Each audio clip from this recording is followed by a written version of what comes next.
அன்பான இனிய உறவுகளுக்கு வணக்கங்க. இங்கே பாட்டி என்ன பண்ணுறாங்க, நல்லா ஏற்றி விட்டுறாங்க வெண்ணிலாவை. அதை கேட்டுட்டு இங்கே வந்து ஆடுதுங்க. எப்படியாவது நம்ம அன்பை வந்து நம்ம கைக்குள்ளே போட்டுக்கணும் அப்படின்னு நினச்சிட்டு என்ன பண்ணுறாங்க, கண்மணியோட புடவை எடுத்து கட்டிக்கிட்டு போவோம், அப்போ அவனுக்கு ஆசை வரும் அப்படின்னு நினச்சிட்டு ரூமுக்கு போயிட்டு கண்மணி புடவை எடுத்து வேக வேகமாக புடவையை கட்டிக்கிட்டு அழகு பார்க்குறாங்க. வா, சூப்பராக இருக்கடி வெண்ணிலா, நீ அழகாக இருக்க, இப்போ பார்த்தா அன்பு கண்டிப்பாக நம்மளை ஏற்றுக்குவான் அப்படின்னு சொல்லிட்டு அப்படியே தன்னைத்தானே ரசிச்சுக்கிட்டு இருக்கா. கரெக்டாக பார்த்தீங்கன்னா இங்கே அவங்க மாமியார் வராங்க, அன்போட அம்மா வர்றாங்க. வந்த கிடையே, நீ எதுக்கு இங்கே வந்த, எதுக்கு இங்கே வந்த அப்படின்னு கேட்க, இல்லை ஆண்டி, அது வந்து என்ன வந்து போய், அது சரி, நீ என்ன கண்மணி புடவை எடுத்து கட்டியிருக்கிற அப்படின்னு கேட்குறாங்க. பார்க்குறாங்க, எதுக்கு எதுக்கு அவள் புடவை, ஏன் மருமா புடவை நீ எதுக்கு கட்டியிருக்கிற அப்படின்னு சொல்லிட்டு புடவையில் கை வைக்கிறாங்க. ஆண்டி ஆண்டி, ஏன் ஆண்டி நான் கட்டக்கூடாதா, இதில் என்ன இருக்குது அப்படிங்கிறாங்க. எப்பார், என் கண்மணிக்கு புடவையாக இருந்தாலும் சரி புருஷனாக இருந்தாலும் சரி அவள் மட்டும்தான் அனுபவிக்கணும், என்னடி நினச்சிட்டு இருக்க அப்படிங்கிறாங்க. சரி ஆண்டி, நான் கழட்டிடுறேன் அப்படிங்கிறாங்க. மரியாதையாக கழட்டி வச்சுட்டு போகிறேன், இல்லைன்னு வச்சுக்கேன் நான் உங்கள் பாட்டி மாதிரிலாம் பார்த்துட்டு இருக்க மாட்டேன். என் கண்மணிக்கு ஒரு நாளும் நான் தொந்தரவு கொடுக்கவும் மாட்டேன், ஒரு நாளும் நான் துரோகம் பண்ணவே மாட்டேன்டி. அவள் இந்த வீட்டில் இல்லை, அவள் போயிட்டா அப்படின்னா நீ வந்து நாட்டாமல் பண்ண நினச்சிட்டு இருக்கியா? அவள் தாண்டி இந்த வீட்டுக்கு என்றைக்குமே முதலாளி, என்றைக்கும் அவள் தான் மருமக. என் பையன் அவளை மட்டும்தான் விரும்புகிறான், உன்னை ஏற்றுக்கவே மாட்டான். ஐயோ ஆண்டி, உங்கள் பையன் விரும்பினது எல்லாமே என்ன தான், விடுடி, நீ இல்லை கண்மணியை தான் என் புள்ள விரும்பினான்னு எனக்கு என்றைக்கோ தெரியும்டி. நீ என்ன எனக்கு ஒன்றும் தெரியாது நினச்சிட்டு இருக்கியா? நீ ஏமாத்துக்காரி, நீ எப்படிப்பட்டவன்னு என் பிள்ளைக்கும் தெரியும் கண்மணிக்கும் தெரியும். என்ன அவள் கொஞ்சம் புரிஞ்சுக்காமல் போயிட்டா, அதை புரிஞ்சுக்காத அளவுக்கு நீ ஆக்கி வச்சுட்ட. ஆனால் கண்டிப்பாக என் புள்ள அவன் மனசை மாற்றி கூட்டிகிட்டு வருவான்டி. ஆனால் அதுக்கிடையில் நீ எதுவும் பண்ண நினச்சேன்னு வையேன், நான் சும்மா இருக்க மாட்டேன்டி அப்படின்னு சொல்லிட்டு பயங்கரமாக திட்டிட்டு போகிறாங்க. சே, என்ன இது பயங்கரமான ஆளாக இருக்கும் போல இருக்கே, இதெல்லாம் இப்படி பேசுது. எல்லாம் பாட்டி இருக்காங்களே, அவங்க ஒட்டை நறுக்கி இன்னும் ஒன்றும் பண்ணாமல் இருக்கிறாங்க பாரு அப்படின்னு இங்கிட்டு புலம்பிக்கிட்டு இருக்கு. ஆனால் சிவகாமி பார்த்தீங்கன்னா, இவெல்லாம் இந்த அளவுக்கு ஆடுறான்னா என் மாமியால் சொல்லணும், அந்த கிளவி சும்மா இருக்கமா இவளுக்கு ஏற்றி விடுது. ஐயோ அன்பு, என்னடா போனியே, என் மருமகளை கூட்டிகிட்டு வாடா அப்படின்னு சொல்லிட்டு கடவுள்கிட்ட வேண்டிட்டு இருக்காங்க.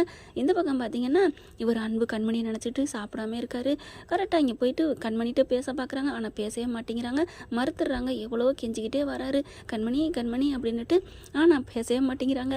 அவர் வேணா ஒரு வேளை விஜயகாந்த் மாதிரி கண்மணி கண்மணி அப்படின்னு ஒரு பாட்டு பாடியிருந்தான்னா கொஞ்சம் மயங்கிருப்பாங்களோ என்னமோ தெரியல. ஆனால் கண்டுக்காமே போயிடுறாங்க. அப்படியே சோகத்தோட சாப்பிடாம வீட்டுக்குள்ள வந்து இருந்துடுறாரு. அவங்கள தங்கி வச்சிருக்க என்ன பண்ணுறாங்க, போயிட்டு கண்மணிகிட்ட இட்லி இடியாக வாங்கிட்டு வந்துடுறாரு. வாங்கிட்டு வந்து கொடுக்குறாங்க. சாப்பிடுங்க சார். இல்லை எனக்கு வேணாம். ஐயோ, இது அவங்க கண்மணி எனக்கு கொடுத்தது தான் அப்படிங்கிறாங்களா. என்னது கண்மணி செஞ்சதா, கொண்டா கொண்டா கொண்டா அப்படின்னு வேக வேகமாக ஆசையாக வாங்கி வாங்கி சாப்பிட்றாரு. சே, அவள் என்னை புரிஞ்சிக்கவே மாட்டேங்கிறாளே அப்படின்னு ரொம்பவே ஃபீல் பண்ணுறாரு. அடுத்து அவங்க கொடுத்த சாப்பாட்டில் நல்லா சாப்பிட்டுட்டு தெம்பாயிடுறாரு. அப்பாடா, கண்மணி நம்மளை புரிஞ்சுக்காட்டியும் அவள் சாப்பாடு நம்ம வயிறு நிரப்பிருச்சு அப்படின்னு கொஞ்சம் சந்தோஷமாக இருக்காரு. இந்த பிள்ளை பார்த்தீங்கன்னா புடவையை கட்டிக்கிட்டு போகுது. புடவையை கரெக்டாக கீழே வந்து பார்க்குறாரு. என்ன கண்மணி வந்துட்டாளா அப்படின்னு வேகமாக பார்க்குறாங்க. அப்படியே கீழே இருந்து மேலே பார்க்குறாங்க. முழுசாக அப்படியே முகத்தை பார்த்தோன்னே ஆடி போகிறாரு. ஏய், நீ எதுக்கு நீங்கள் வந்த அப்படின்னு ஓவராக கத்துறாங்க. என்ன அன்பு, உன்னை பார்க்க எவ்வளோ ஆசையாக வந்திருக்கேன், நான் புடவையெல்லாம் கட்டி வந்திருக்கேன், நல்லா இருக்கா அப்படின்னு கேட்க, யாரோட புடவை யார் கட்டுறது, இது என் கண்மணி விட்டு புடவை, நீ எப்படி கட்ட போச்சு, மரியாதை கழட்டியா இல்லையா அப்படிங்கிறாங்க. என்ன நீங்க உங்க அம்மாவும் அப்படித்தான் சொல்றாங்க, நீங்களும் அப்படித்தான் சொல்றீங்க. ஆமா, நாங்க ரெண்டு பேரும் நல்ல மனசுள்ளவங்க, அப்படித்தாண்டி பேசுவோம். உனக்கு கொஞ்சம் கூட சூடு சொன்னே இல்லையா? என்ன நினைச்சிட்டு இருக்க? என்ன அன்பு, உன்னை புரிஞ்சுக்காம அவ போயிட்டா, அவளுக்கா நீ இவ்வளோ பேசுற, நீ ஏன் வேணும்னு சொல்லிட்டு நான் எவ்வளோ இங்கே உன் வீட்டிலே கிடக்குறேன், என்னை புரிஞ்சுக்கவே மாட்டியா அப்படிங்கிறாங்களா. புரிஞ்சுக்கிறேன், புரியலை, எனக்கு தேவையே இல்லை, நீ இந்த புடவை மரியாதை கழட்டியா இல்லையா அப்படின்னு புடவை பிடிச்சி இழுக்கிறாரு.